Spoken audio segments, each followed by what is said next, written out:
¿Me oyes bien? Bueno, ¿me sentite? Sí, Sí. sí, sí.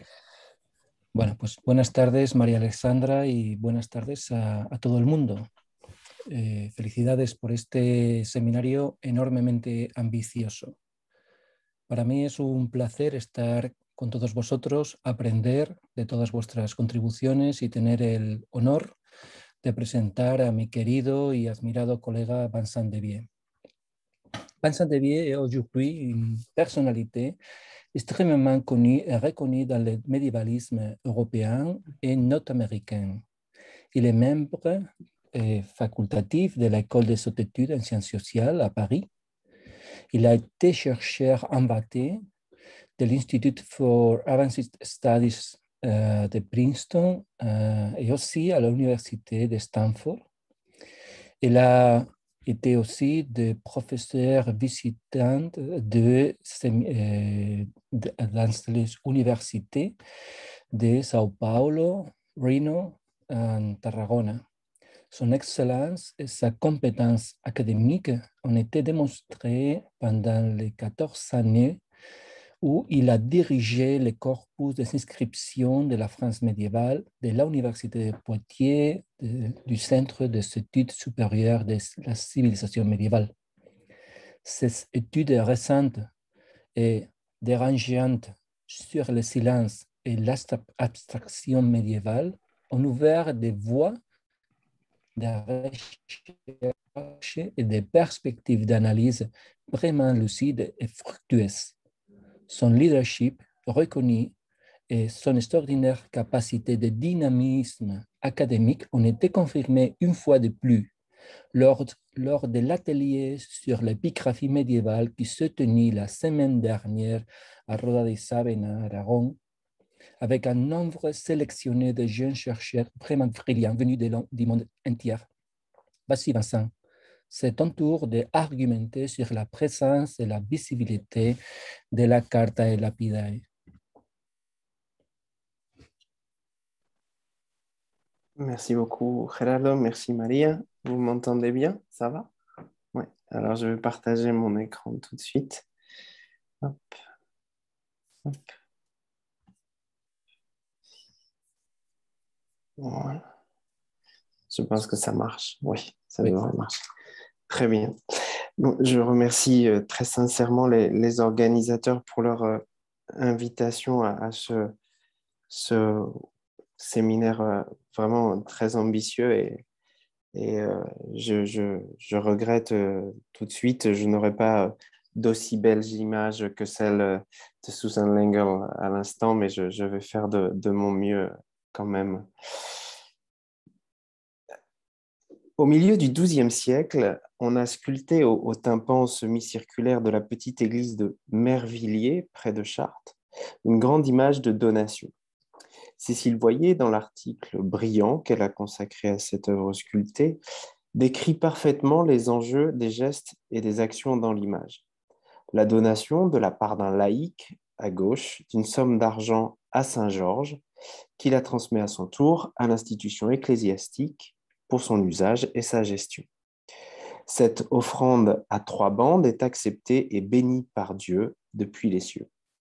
La présence de l'autel et des anges accorde une dimension liturgique, eucharistique sans aucun doute, à la scène qui offre une nouvelle modalité de la transsubstantiation. Les biens matériels se transforment en offrandes spirituelles et la donation s'incarne dans la construction de l'église Saint-Georges de Mervilliers, dépendance du chapitre de la cathédrale d'Orléans. Le tympan présente ainsi une synthèse monumentale des mécanismes anthropologiques de la donation au Moyen Âge. Mais ce n'est pas tout. Il ouvre également une fenêtre sur les implications juridiques, diplomatiques, légales de cette transaction entre le ciel et la terre. Bien que discrète en raison de son emplacement dans un coin du tympan, il faut relever la présence du notaire à droite de l'image qui enregistre par écrit la donation et qui en propose la version diplomatique. Une nouvelle transformation, donc, les gestes, les paroles et les intentions deviennent documents écrits déclinaison matérielle ultime des biens offerts, à l'opposé par le chevalier. Le tympan de Mervilliers offre, dans la perspective du processus diplomatique, l'une des très rares figurations du travail du notaire avant le XIIIe siècle. De plus, le traitement plastique de la scène de copie à gauche est tout à fait singulier, puisqu'il crée une relation matérielle et objectale entre le sujet de l'image, c'est-à-dire la rédaction de l'acte diplomatique, et sa modalité visuelle, la rédaction d'une inscription épigraphique au tympan. L'inscription donne le texte suivant, et je cite: « De la même façon qu'Herbert Guillaume avait concédé, le chevalier Rambaud, son héritier, m'a apporté ses trésors pour qu'il puisse recevoir les trésors infinis. » L'inscription métrique se compose de 2 hexamètres léonins, typiques dans leur construction de ce que l'on attendrait pour une inscription du milieu du XIIe siècle, fonctionnant en lien étroit avec une image. Le texte se rapporte en effet à la donation entre le chevalier et le saint, et en fait une donation pro anima. Le prêtre à droite se charge des célébrations liturgiques qui participent au salut de l'âme du défunt en vue de l'obtention des récompenses célestes. L'élément central dans cette belle inscription est le temps verbal de contulit, qui renvoie à une action passée, alors que l'image sculptée figure une action en cours. Par ailleurs, le début du texte renvoie à une donation première, à savoir la concession des droits de fondation de l'Église de la part d'Herbert Guillaume, parent du chevalier. L'inscription ne se contente pas de décrire ni de commenter la scène sculptée au tympan, mais elle l'insère en réalité dans le récit historique des événements et des actions légales qui ont conduit à l'institution, à la construction, puis à la dotation de l'église Saint-Georges de Mervilliers. De la sorte, la scène à droite du tympan signale tout à la fois l'écriture de l'acte diplomatique et la constitution par écrit de l'histoire de l'Église, avec la volonté de fixer dans la pierre et dans la lettre l'origine de l'institution et de valider par l'écriture la permanence de sa légitimité. Dans la conjonction de l'écriture et de l'image, le tympan de Mervilliers propose donc la mise en scène d'un principe légal et spirituel et façonne une véritable figure du droit dans laquelle l'écriture épigraphique semble dotée d'une agentivité particulière, d'une efficacité symbolique, si l'on veut en rester, sur le plan anthropologique, et d'un pouvoir de juridicité, si l'on veut s'aventurer sur les territoires de la pensée du droit. Aussi intéressant soit-il, le tympan de Mervilliers reste très éloigné du monde des manuscrits juridiques et de leurs images, tel que l'envisage le groupe de recherche Ius Illuminatum et le colloque qui nous réunit durant ces 3 jours.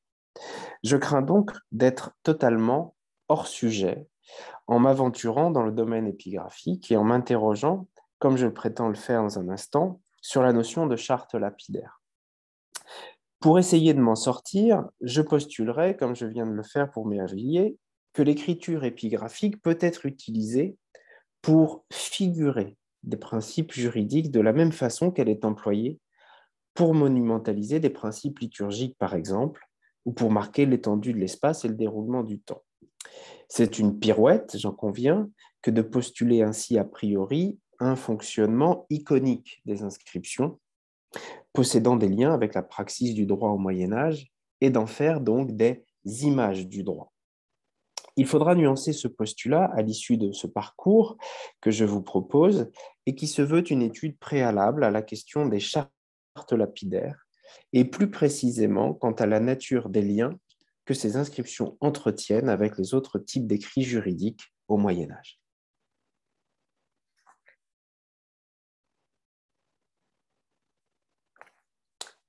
Les inscriptions que l'on désigne sous l'expression charte lapidaire, sur laquelle je reviendrai tout de suite, ne constituent que la partie saillante de la documentation épigraphique qui présente des liens avec la pratique juridique médiévale.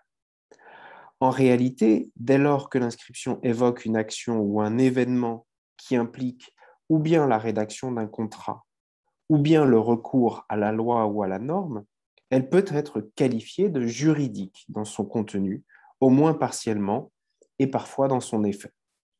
Je me contente ici de 2 exemples seulement.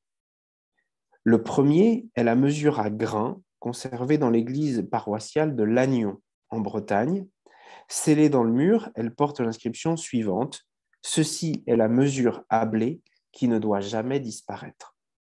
Utilisée dans le cadre de donations pieuses, elle possède une contenance définie par la norme que l'inscription vient identifier et confirmer, tout en la plaçant dans une permanence. C'est une notion essentielle que celle de permanence, nous le verrons. Le second exemple est celui des mosaïques de pavement du Haut Moyen Âge, étudiées par Jean-Pierre Caillet, qui font mention dans leurs inscriptions de la surface payée par les commanditaires. Insérés dans le décor, le nom des acteurs économiques s'incarne dans le bâtiment dont ils ont contribué à l'embellissement et s'expose à la vue de tous. Rien dans le contenu textuel de ces deux exemples ne peut être considéré comme la reprise ou la citation d'un document manuscrit de nature juridique, mais on pourrait éventuellement placer l'inscription dans la dépendance ou dans la filiation d'une action de nature juridique qui, de son côté, a nécessité la rédaction d'un acte possédant une valeur légale. Cette posture documentaire est en tout cas celle adoptée systématiquement par l'école espagnole d'épigraphie médiévale, qui, dans ses travaux méthodologiques, classe les inscriptions en deux grandes catégories: les inscriptions diplomatiques, qui rendent compte d'un fait de nature juridique, et les inscriptions livresques, qui regroupent les faits de la pensée humaine. Dans la première catégorie, on retrouve ainsi l'ensemble de la documentation funéraire, les datations, les textes de consécration, de dédicace, de construction et de donation, les mentions de propriété, etc. Pour autant, l'inscription, et je cite, ne remplace pas le document dans la mesure où elle ne présente pas de forme juridique et où elle est privée de force légale, mais elle se fait l'écho du fait juridique. Je cite de nouveau: l'inscription se fait le moyen de rendre public l'acte juridique et en l'absence du document, elle peut en devenir un substitut. Fin de citation. On ne peut évidemment que souscrire à cette affirmation, mais il n'en reste pas moins que le classement proposé, qui crée un lien de facto entre inscription et document, reste problématique, dans la mesure où il prive la communication épigraphique de toute autonomie.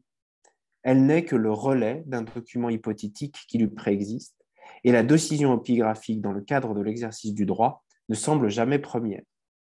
Or, c'est bien la relation entre l'inscription et le document qu'il s'agit d'analyser, de la même façon qu'il faut analyser le lien entre l'image et le manuscrit juridique pour définir le contenu éventuellement juridique du visuel. Et pour cela, il ne faut présupposer aucune catégorie à l'image.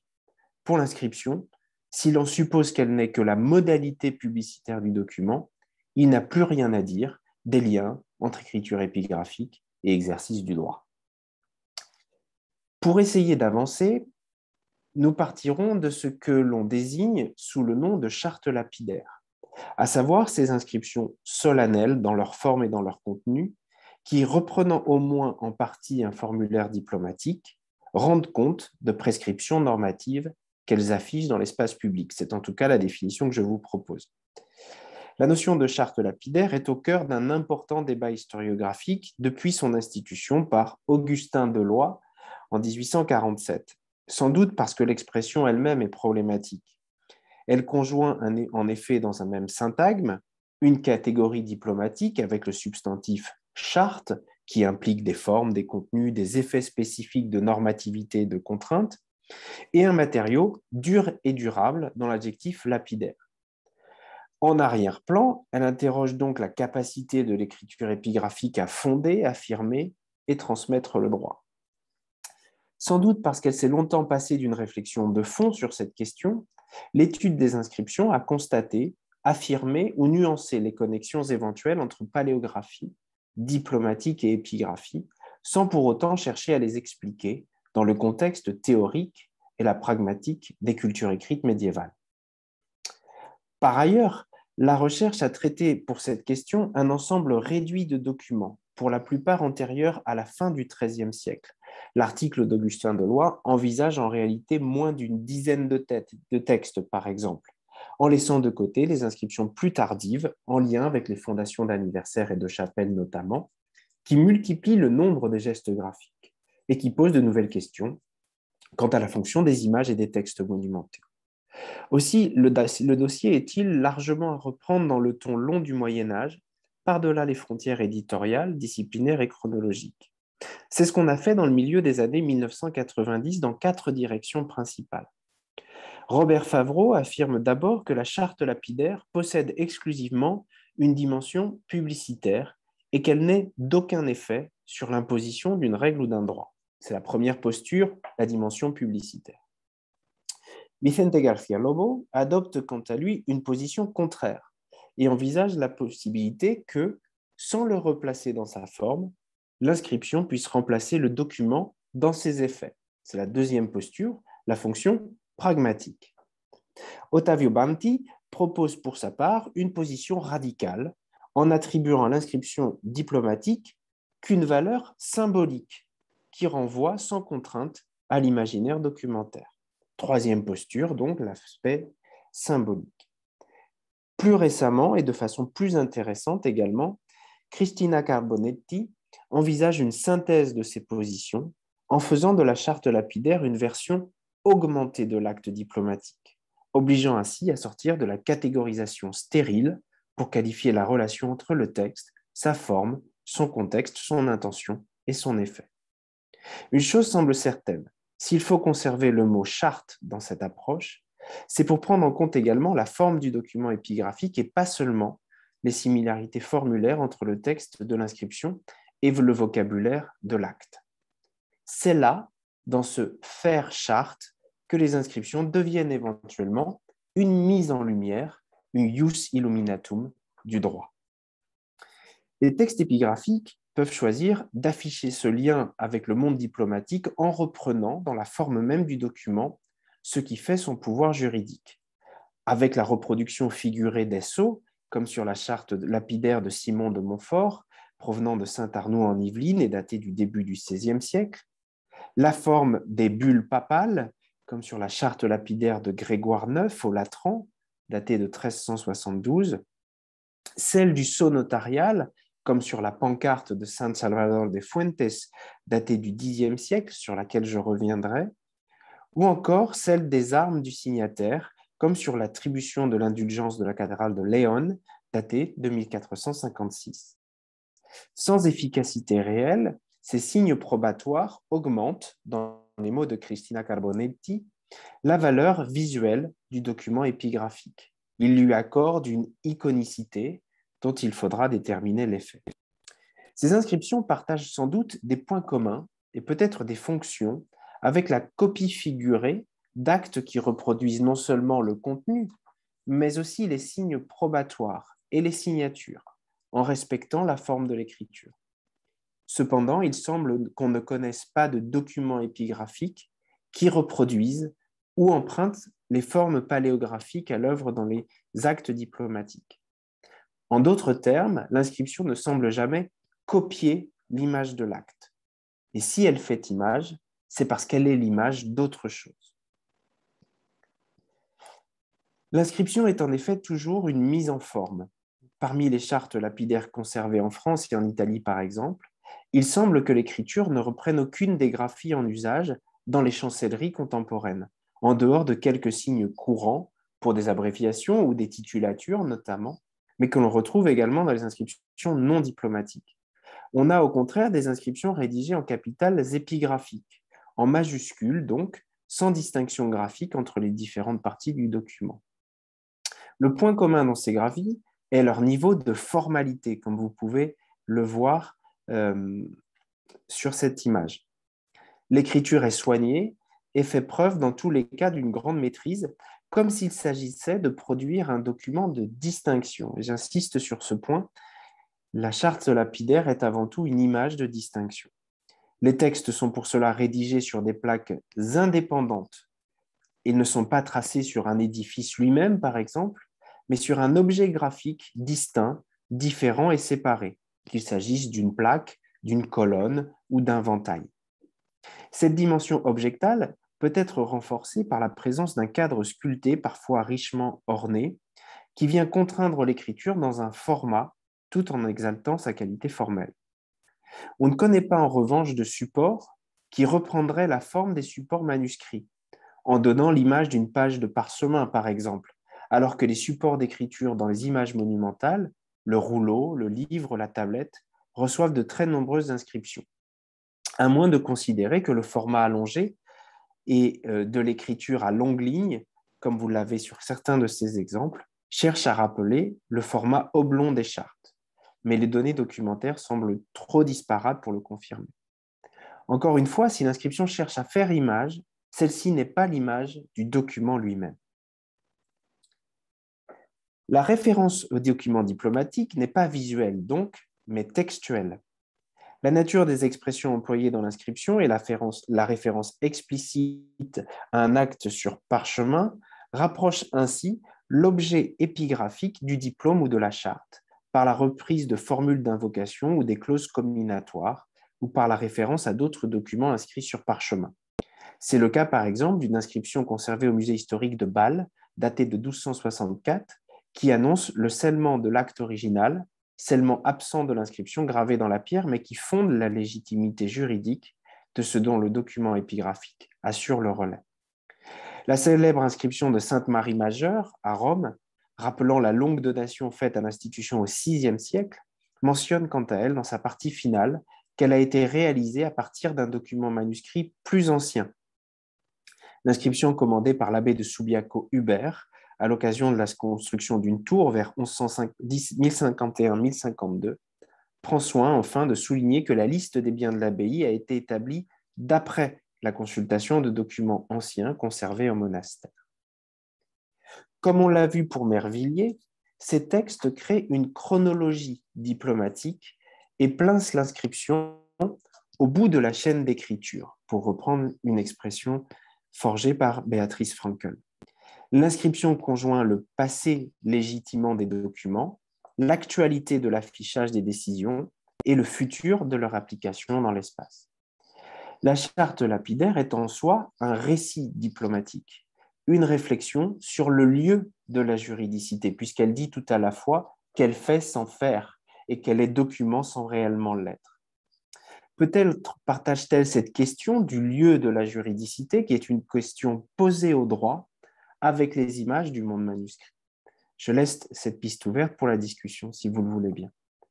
Dans ces exemples, le lien lexical avec des documents diplomatiques octroyant aux faits évoqués dans les inscriptions une nature contractuelle et juridique est exprimé et mis en scène non pas pour transformer l'inscription en instrument légal, mais plutôt pour l'inscrire dans un réseau textuel et pour déclencher de nouvelles pratiques, des gestes, des paroles, des célébrations dans un lieu particulier. Le document épigraphique ne chercherait donc pas à assurer seulement la publication des informations, encore moins à remplacer le document diplomatique, mais à densifier le maillage autour d'un événement ayant donné lieu à une forme de contractualisation ou de normalisation, et à renforcer sa présence matérielle en tant qu'objet. Disons peut-être à produire l'image monumentale de l'action diplomatique elle-même, et non du document, et à la prolonger pour en assurer la permanence et éventuellement l'actualisation. C'est sans doute quelque chose que l'inscription partage avec l'image manuscrite, que celle de donner une forme à l'action diplomatique elle-même et non au document seul. Arrêtons-nous, si vous le voulez bien, sur la charte lapidaire de Cray, datée de 1189 et aujourd'hui conservée dans la mairie de la ville, parce qu'elle constitue l'exemple paradigmatique de ce type d'inscription. Ce qui est intéressant, c'est qu'elle apparaît déjà en 1847 dans l'article d'Augustin de Lois comme définition même de ce qu'est l'épigraphie diplomatique. Elle est tracée sur une grande plaque de marbre et présente une écriture particulièrement élégante. Le texte est réparti sur 13 lignes qui prend place à l'intérieur d'un cadre végétal très soigné, extrêmement rare dans la pratique épigraphique. La réalisation matérielle de l'inscription a manifestement fait l'objet d'une grande attention esthétique pour produire un objet de distinction, capable d'attirer l'attention des lecteurs potentiels, mais surtout susceptible de rehausser l'importance du message copié à l'intérieur du cadre. La question de la couleur est problématique ici. Ce que vous voyez en noir sur l'écran est en rouge aujourd'hui, mais on ne peut pas assurer la date à laquelle a été apposée cette couleur. L'intention épigraphique à Cray concerne la mise à disposition visuelle d'un monument d'exception, dont la paléographie très soignée propose certes un texte très lisible, vous n'avez aucun problème pour lire ce texte, avec des mots systématiquement séparés par 3 points, ce qui fait de Cray un exemple tout à fait précoce dans ce système d'interponctuation. mais elle installe surtout dans l'espace le produit d'une écriture d'apparat et de prestige. Avant de fonder la communauté, l'inscription est premièrement un objet graphique qui s'impose à la vue des habitants de la ville de Cray et qui manifeste en tant que signal, en tant qu'image, la présence agissante des pouvoirs locaux. Placée à l'origine à gauche de la porte de l'église, en direction de la place du marché, l'inscription marque la ville d'une empreinte graphique, d'une image textuelle. Les lettres qui composent le texte ne mesurent pas plus de 2 cm de hauteur et la lecture effective de l'inscription n'est certainement pas la seule intention qui a présidé à la réalisation de la dalle. Cependant, dans la mesure où il est impossible de faire une archéologie de la réception d'un tel objet dans les conditions médiévales de son exposition, il faut supposer que la prise de connaissance des informations écrites était, au moins, possible.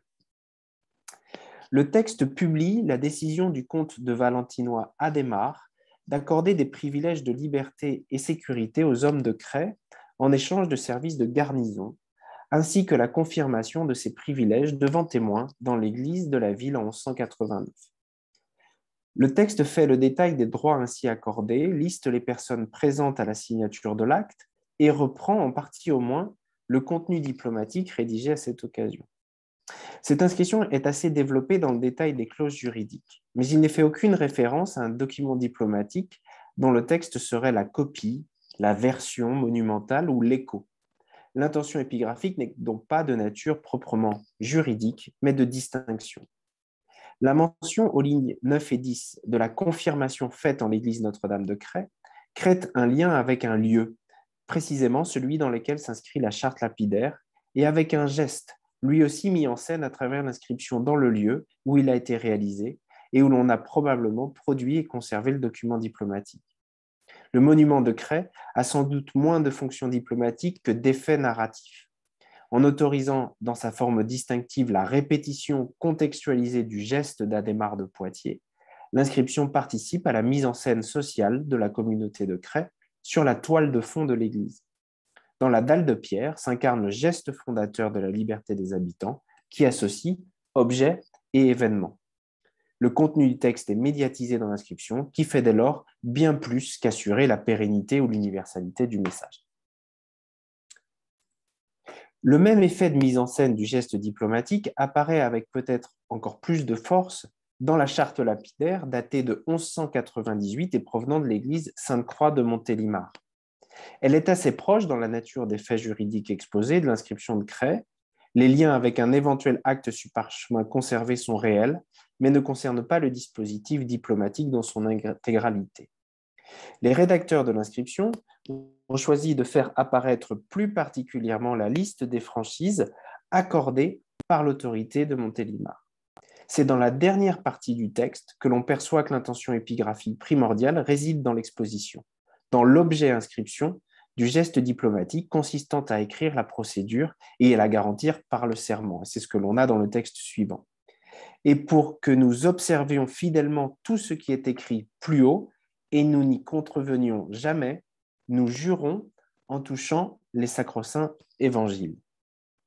Cette inscription était à l'origine placée dans le mur du sanctuaire de l'église Sainte-Croix, au-dessus du lieu où le livre d'évangile est manipulé pendant les célébrations liturgiques. Le réseau textuel déclenché par le déploiement épigraphique ne concerne pas seulement l'original sur parchemin de l'événement diplomatique de 1198, mais également le texte qui en assure la validité par son caractère sacré, lui aussi distinctif. La mise en page de l'inscription de Montélimar est elle aussi très soignée, tout comme les paléographies. Les lignes ont été réglées et justifiées, les lettres sont régulières dans leur taille et leur module, et les ductus sont simples et précis. La première lettre de chaque mot a été peinte en rouge au moment de la gravure du texte. Vous la voyez ici en noir, et je suis désolé, je n'ai pas de photo en couleur de cette dalle. Seul le dernier verbe, iuramus, se distingue par la disposition des lettres très espacées et par la couleur rouge appliquée pour les 7 lettres du mot. En raison de la qualité générale de l'ordinatio à l'échelle de l'inscription, il est difficile d'attribuer cette variation à un défaut de mise en page ou à une erreur de la part du lapicide. Il s'agit plus probablement d'exposer dans la pierre le geste tactile et sonore du serment plutôt que de donner le détail des clauses, conservées par ailleurs dans un acte manuscrit valide du point de vue juridique. L'inscription répète par le visuel, par l'image, le geste diplomatique et l'actualise au sein de l'espace dans lequel il a été effectué lors de l'obtention des libertés par la commune de Montélimar. Le déploiement du mot iuramus donne à voir dans l'objet le temps et l'amplitude gestuelle du serment. Il n'y a pas de valeur légale dans une telle manifestation graphique, indépendamment de la couleur, mais il y a une véritable efficacité pragmatique. La charte lapidaire de Montélimar n'est donc pas un document diplomatique, mais l'incarnation des gestes et des voix qui ont donné naissance au réseau textuel contenant les clauses et les garanties du contrat entre les autorités et le cœur social. Les inscriptions documentaires auraient ainsi moins pour fonction d'établir des droits ou d'apporter les garanties juridiques à un contrat que celle d'instituer sous forme monumentale les gestes et les sons à l'œuvre dans l'action diplomatique. Plus qu'une preuve, l'inscription serait alors une trace, au sens fort du terme tel que l'emploie Carlo Ginzburg, c'est-à-dire, et je le cite, l'empreinte visuelle du passé en acte. C'est la raison pour laquelle de nombreuses inscriptions à contenu diplomatique évoquant des fondations ou des donations rapportent par des verbes conjugués les actions qui ont conduit à l'exposition et à la réactualisation du message épigraphique. Les textes conservés pour le Haut Moyen Âge en Espagne offrent probablement la plus grande variété lexicale à ce sujet, avec notuit, scripsit ou sculpsit. On peut certes voir dans ces mentions, comme l'a fait Vicente García Lobo, l'indice de la présence du scribe ou du notaire dans le cadre d'une action de nature diplomatique. Mais convient-il pour autant d'accorder une fonction probatoire ou contractuelle au document épigraphique? C'est évidemment discutable, et il conviendrait plutôt de voir dans l'inscription la trace des gestes graphiques dont la pierre et l'exposition assurent la répétition monumentale dans un environnement signifiant. En ce sens, l'inscription du XIIe siècle, rappelant la fondation de la Porta Sponsa à Viterbe en 1095, montre que le monument expose avant tout le résultat d'une chaîne d'actions, de l'édification du bâtiment à la gravure du texte. La dernière ligne donne deux noms de personnages accompagnés des verbes dictavit et sculpsit. La voix, ici d'autant plus importante que la première partie du texte est métrique et comporte dans sa structure le rythme d'une voix absente, et le geste graphique s'expose près de la porte. La figure du scribe, essentielle dans la consignation et la validation du document diplomatique, se modifie dans l'écriture épigraphique, où il n'incarne plus la garantie ou la preuve, mais l'artisan de cette trace. Son geste n'est pas seulement en lien avec l'acte dans sa forme manuscrite, mais avec le temps long de son exposition dans le paysage urbain. C'était déjà le cas du scribe lapicide de Mervilliers. Si à Viterbe comme à Montélimar, la mention du geste diplomatique montre que l'intention épigraphique n'est pas seulement liée à la fonction publicitaire des inscriptions, d'autres documents sont en revanche plus explicites à ce sujet et rapportent au cœur de l'objet épigraphique la volonté d'assurer permanence et universalité aux gestes gravés dans la pierre, et ce, au-delà des choix de localisation et de disposition. Robert Favreau rapporte par exemple l'inscription affichant la concession de liberté accordée par l'empereur Frédéric Ier en 1082 aux habitants de Spire et peinte en lettres d'or à la façade de la cathédrale de la ville entre deux représentations monumentales de l'empereur. On a ici un lien entre le texte et l'image de l'autorité. Les privilèges accordés par l'archevêque Adelbert en 1135 étaient copiés en intégralité sur les portes de la cathédrale de Mayence, présentant aux habitants de la ville la version monumentale d'un diptyque à l'entrée du temple. Les inscriptions, en donnant à connaître un contenu de façon ostentatoire, participent à la théâtralisation du lieu urbain, tel que l'a décrite Elisabeth Crouzet-Pavant, dans ce qu'elle appelle la production quotidienne de l'espace vécu, qui ne distingue pas la fonction communicative des signes, elle s'intéresse en particulier aux images et aux signes héraldiques, de leur dimension symbolique. Signe et trace, l'inscription est également dispositif. Le contenu de la donation ou de la concession voit son efficacité prolongée par sa matérialisation sous forme épigraphique, sous forme d'une image du droit. La valeur ajoutée de l'écriture épigraphique à l'intersection du geste, de la trace et du monument est particulièrement sensible dans le programme épigraphique réalisé dans la petite église asturienne de San Salvador de Fuentes, que Robert, tu connais bien. Découvert au XIXe siècle, il se compose de 4 textes rapportant la donation de terre faite en 1021 par Diego Pérez et son épouse pour la construction d'une église à Fuentes, mais aussi l'édification du bâtiment et sa consécration par l'évêque d'Oviedo, ainsi que le dépôt des reliques dans l'autel. L'exemple de Fuentes est unique, dans le sens où il présente la séquence complète des événements rendant possible la fondation, l'érection et l'utilisation d'une nouvelle église. C'est sans doute la raison pour laquelle la formulation des textes est assez éloignée de ce que l'on trouve généralement pour les dédicaces d'églises ou d'hôtels, y compris en Espagne. À Fuentes, l'accent est mis sur les conditions diplomatiques de la fondation, la teneur légale de la donation et la prévention des spoliations par de nombreuses références à l'anathème et à la malédiction. En revanche, les références à la cérémonie liturgique qui conduit l'évêque à transformer par des gestes et des paroles l'église de Pierre en demeure de Dieu sont inexistantes ou presque, et seule la localisation des inscriptions à l'intérieur de l'église, sur les éléments d'une porte, associe physiquement le texte avec le lieu de la consécration et du dépôt des reliques. Même si l'écriture et la disposition des inscriptions de Fuentes sont beaucoup moins soignées qu'à Cray ou qu'à Viterbe, la mise en scène du texte dans l'espace auquel il fait référence reste prégnante, et le programme épigraphique constitue sans aucun doute l'élément visuel le plus significatif à l'intérieur du temple, par ailleurs dépourvu ou presque de décor. Finalement, cette porte inscrite est la seule image, ou presque, de l'église de Fuentes.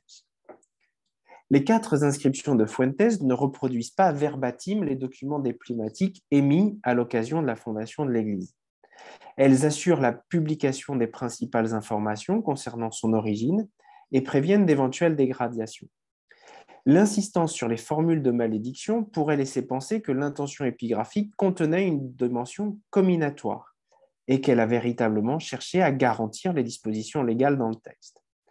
La reproduction du nom des témoins à la fin du rappel de la consécration s'accompagne de la gravure de l'abréviation du mot testes, telle qu'on la trouverait dans la charte originale. Or, cette abréviation, comme l'a bien montré Brigitte Burdos-Rezac, ne contient pas simplement le mot testes, mais aussi le geste, la présence et l'action de validation du témoin. Aussi, l'inscription gravée dans le cœur de Fuentes met-elle en scène l'empreinte des acteurs dans la fondation. Et j'emploie à dessein le mot empreinte en raison de la dernière phrase du programme épigraphique, qui conclut la liste des reliques déposées dans les autels par l'expression suivante : « Nous confirmons tout cela de nos mains ». La phrase précède, ici, un large espace de pierre laissé vide de mots qui pourrait être le lieu des mains venues toucher le pilier de l'église pour parfaire sa construction. De la même façon que la charte doit être maintenue dans la main du témoin, touchée au moment de la position de la signature. Sur le pilier opposé, qui présente le texte de l'annonation antérieure à la construction, au même niveau que la phrase mentionnant la position des mains, un signe a été gravé profondément dans la pierre, au-dessous de la mention « Leodonandus presbyter titulum David ». On peut s'interroger sur cette mention qui vient conclure les dispositions pro anima de la donation. Mais il est envisageable que la phrase et le signe soient la trace de l'acte de donation lui-même, exposé et mis en scène dans l'Église. Le système d'affichage à Fuentes propose l'empreinte monumentale d'une liturgie diplomatique de la donation de consécration, avec la projection dans l'Église des acteurs, des gestes et des objets produits lors de l'événement dont elle assure la permanence et la réelle actualisation. Il y a donc derrière le texte, par la mention des gestes diplomatiques et la mention des témoins, une véritable mise en image de tout le processus diplomatique, ce qui est sans doute pour des moments comme Fuentes, on est au Xe siècle, les images les plus courantes finalement de cette pratique du droit à l'échelle monumentale que cette écriture qui vient prendre place d'image.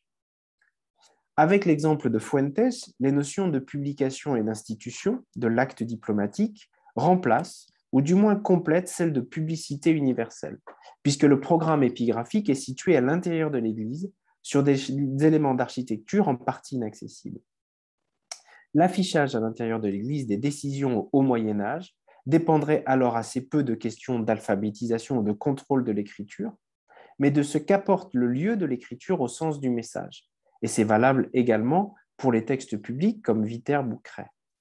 Tracés sur les piliers ou les linteaux, sur les éléments structures de l'Église, les inscriptions de Fuentes s'incarnent dans le matériau et les dispositions juridiques font corps, au sens où la liturgie de consécration emploie le mot corpus, avec le bâtiment et sa fonction. L'intention première ne réside pas dans la visibilité ou la lisibilité du texte, mais dans son existence sous forme épigraphique dans le lieu qu'elle crée, désigne, qualifie et protège. La réécriture des documents de Fuentes, leur adaptation à la forme du support lapidaire, les phénomènes de renvoi, de redite et de redondance rapprocheraient cette image épigraphique de la pratique de la pancarte, avec laquelle elle partage l'affichage et l'exposition d'une part, et la volonté de fixer dans un objet unique le récit diplomatique des gestes qui assurent l'institution et la permanence de la fondation. Le déplacement que je postule ici de la fonction probatoire de l'inscription diplomatique à l'institution d'une image monumentale des gestes qui ont conduit à la convocation du droit et la conjonction des phénomènes de distinction, de narration et d'exposition qui sous-tend la pratique de la pancarte pourrait inviter à analyser au prisme du juridique certaines inscriptions médiévales qu'on le range sous le nom d'autres catégories: consécration d'églises, dédicaces d'hôtels, fondation de chapelles, non parce qu'on supposerait un lien avec un document diplomatique, réel ou possible, mais parce qu'elles sont animées d'une même volonté de donner le récit du droit dans une institution. C'est ce que l'on pourrait faire, par exemple, avec la fameuse inscription de dédicace et de fondation d'anniversaire de l'église de Chef, datée de 1167. La première phrase, qui rappelle le geste diplomatique et sa traduction graphique, est inscrite au-dessus du cadre, dans lequel a été disposée la plus grande partie de l'inscription, avec le contenu des dispositions juridiques, liturgiques et funéraires. La dernière phrase qui met en signe dans le matériau la longueur des objets devant être mis en action pour l'exécution de ces mêmes dispositions, on a entre ces barres blanches aujourd'hui la longueur des cierges devant être disposés dans les mains des moines au moment des célébrations. Les gestes et leur temporalité encadrent littéralement le document épigraphique et placent son contenu au cœur d'une mise en action sur la longue durée et dans l'actualité de la mise en œuvre. Dans sa matérialité, dans sa permanence, l'inscription de Chef est bien une écriture en acte. Elle est aussi une image de la juridicité à l'œuvre.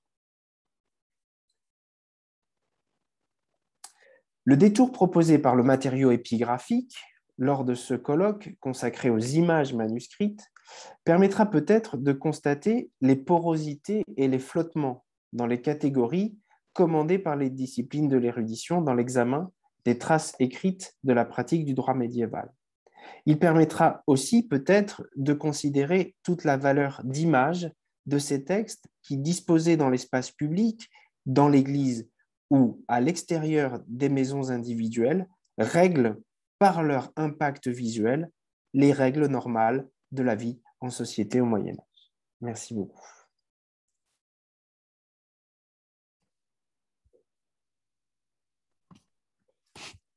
Merci bien. Merci beaucoup, Vincent, par ton excellente présentation. Et alors, je demande à l'audience si est-ce qu'il y a quelques questions ou remarques pour présenter avançant de biais. Est-ce qu'il y a quelqu'un?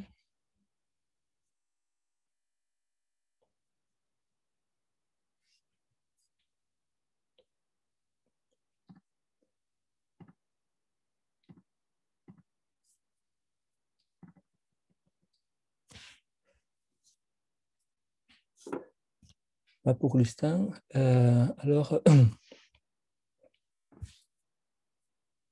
est-ce que je peux faire une question, présenter une question? Alors, pour moi, était vraiment intéressante ces compréhensions de la carte lapidaire du point de vue de la dualité de son nature en tant que présence d'un acte juridique, exposition, et en tant qu'exposition, dimension visuelle et iconicité que tu as évoqué tout de suite. Et alors, cette idée d'être en image de 6 mois, en image d'écriture, et l'image d'une autre chose, de l'acte qu'auparavant on avait fait.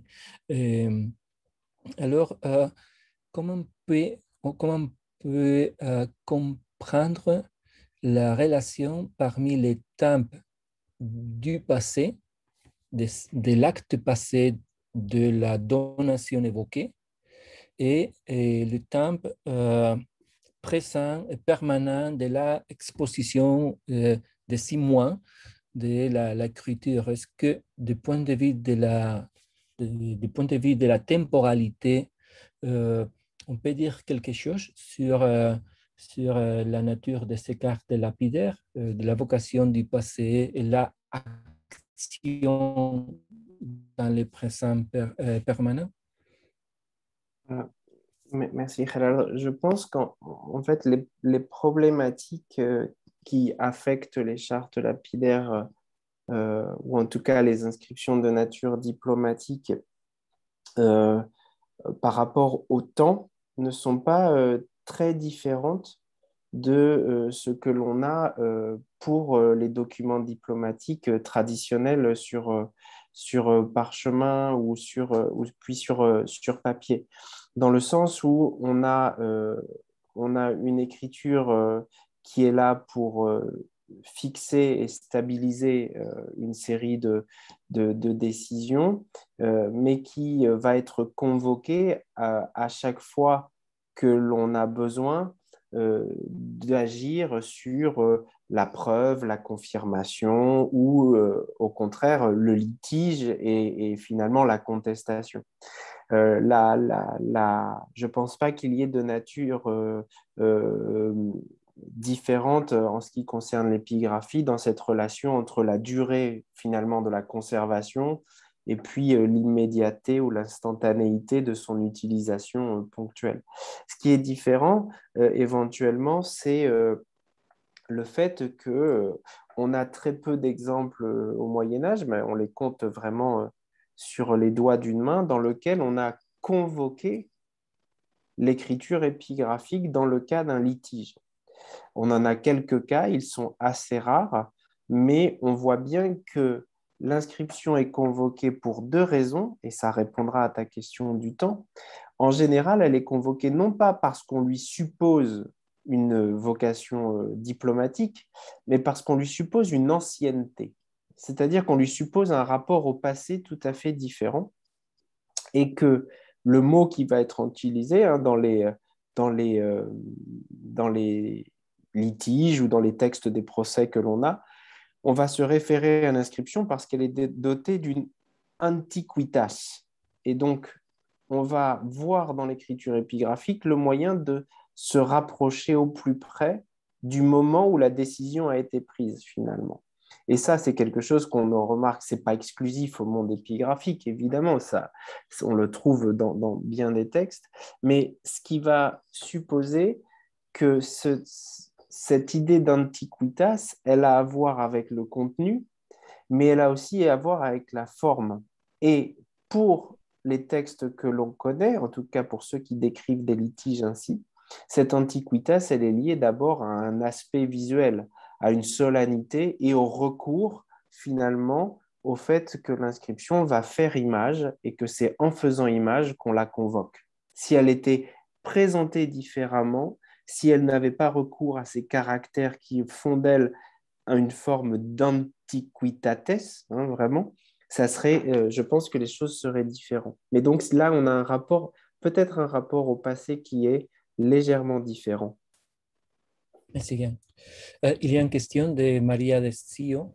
Elle dit que sur une image, il y avait un visage avec des boucles autour dans la part basse de cette image et elle voudrait savoir, s'il vous plaît, qu'est-ce que ça peut représenter.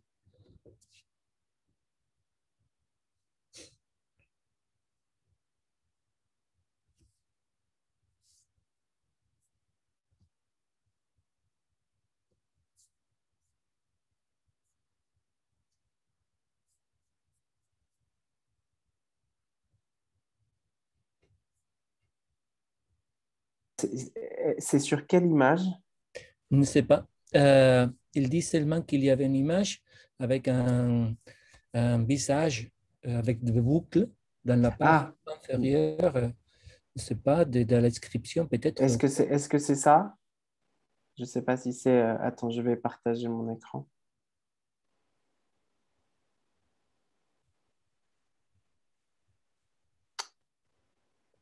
Est-ce que c'est cette image-là, avec ça en bas là? Je ne sais pas, peut-être. Euh, il faut, se Maria De Zio si può scrivere se è questa l'immagine o c'è un'altra, non lo so. Uva scritta? No, sarà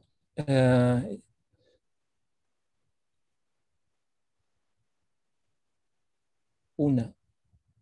No, no, je ne sais pas. Je ne sais pas. Alors, je vais passer les images. Je ne peux pas comprendre qu'est-ce que veut dire. Est-ce que c'est ces images-là? Je ne sais pas. Je vois pas je vois pas quelle image c'est. Je sais pas.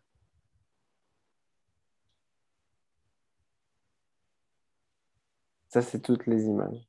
C'est pas, c'est pas quelle image c'est. Bref. Alors, pour l'instant, il n'y a pas d'autres questions. Alors,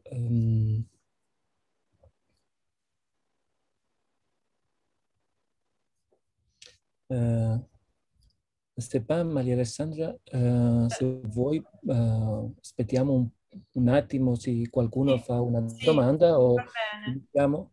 Come? Vediamo. Una prima ha detto.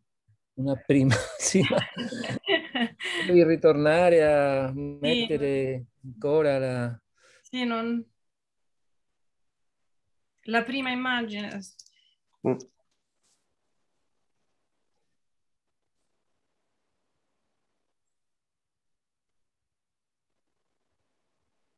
Est-ce que c'est cette image-là?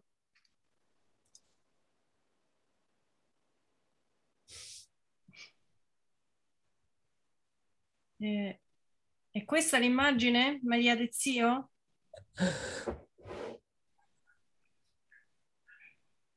No, ce n'est pas celle-ci. Ah, je passe les images, mais...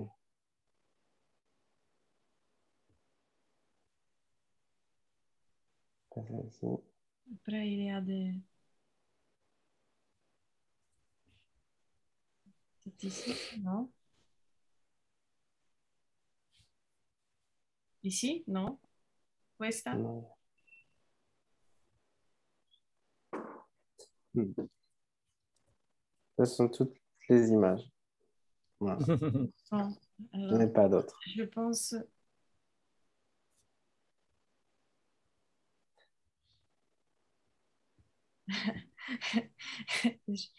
Elle dit qu'elle l'a vu, mais oui.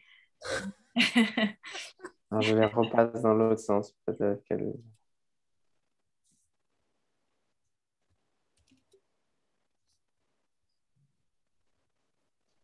Non è questa. È questa?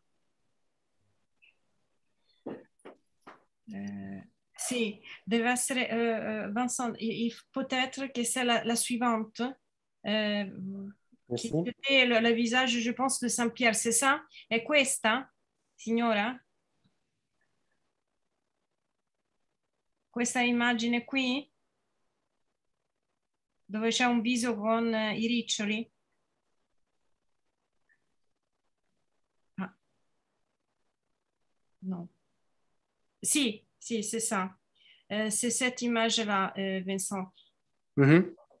Cette image-là, en fait, c'est la reproduction en image d'une bulle pontificale. C'est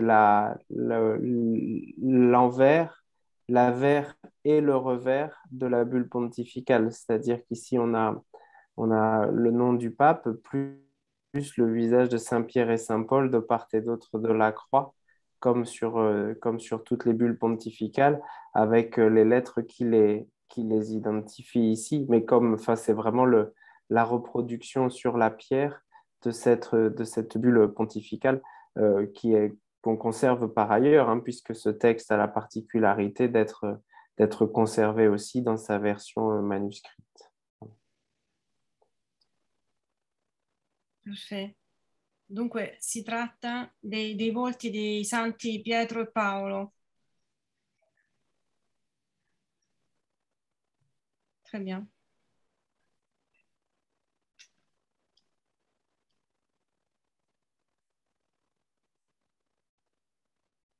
Parfait, on a résolu la question.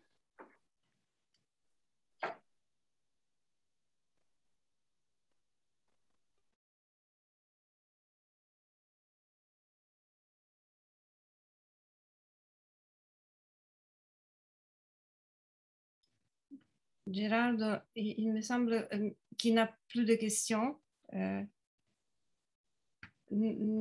Tu n'as pas le microphone ouvert? Si. Voilà. Oui, oui. Excusez-moi. Effectivement, il n'y a pas plus de questions. Allora possiamo finire questa sessione e fare il break. Sì, vuoi. Sì, perfetto. Allora ci rivediamo qui fra poco, fra un quarto d'ora, quindi 17:15. Please remain connected and switch off camera and microphone.